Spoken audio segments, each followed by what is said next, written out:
I believe you're right, and the scale I've used is more recently about January 6th. How angry you are about January 6th tells us if you're a patriot or whether you're a fascist.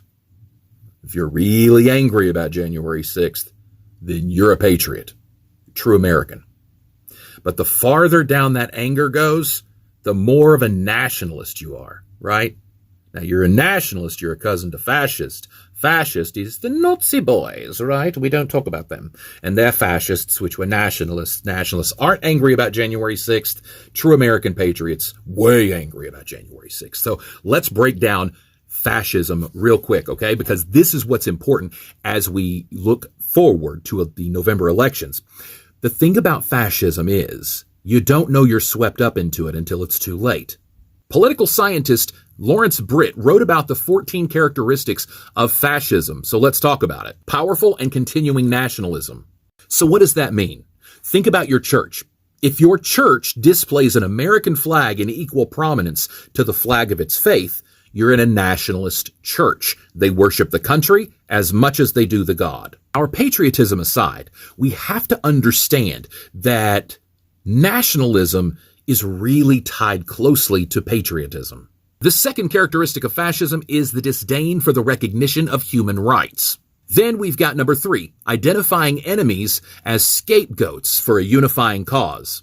Fascists have to have a common enemy. Their entire platform's built on fear and hate. Bigotry! Number 4, supremacy of the military. This guy knows exactly what he's talking about. Supremacy of the males. Rampant sexism is a key factor of fascism, right? Because we've got to have the male power. Male's got to be in charge. Toxic masculinity. I call it a teeny-peeny complex.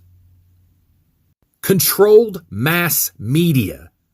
They want their propaganda everywhere. And when people start banning that propaganda, they go on the attack. It's censorship. An obsession with national security? Thanks, 9/11. Torture's okay. Forget about separation of church and state under fascist regime. It's intertwined with fascism, the government and the church. Like this. Corporate power is protected. Labor power is suppressed. Dissolution of unions. Disdain for intellectuals and the arts. Go read any of the comments on my posts. Obsession with crime and punishment. Rampant cronyism and corruption. Fascism. And the last characteristic of fascism, fraudulent elections, or the claims thereof. You're right. We've been in it for years.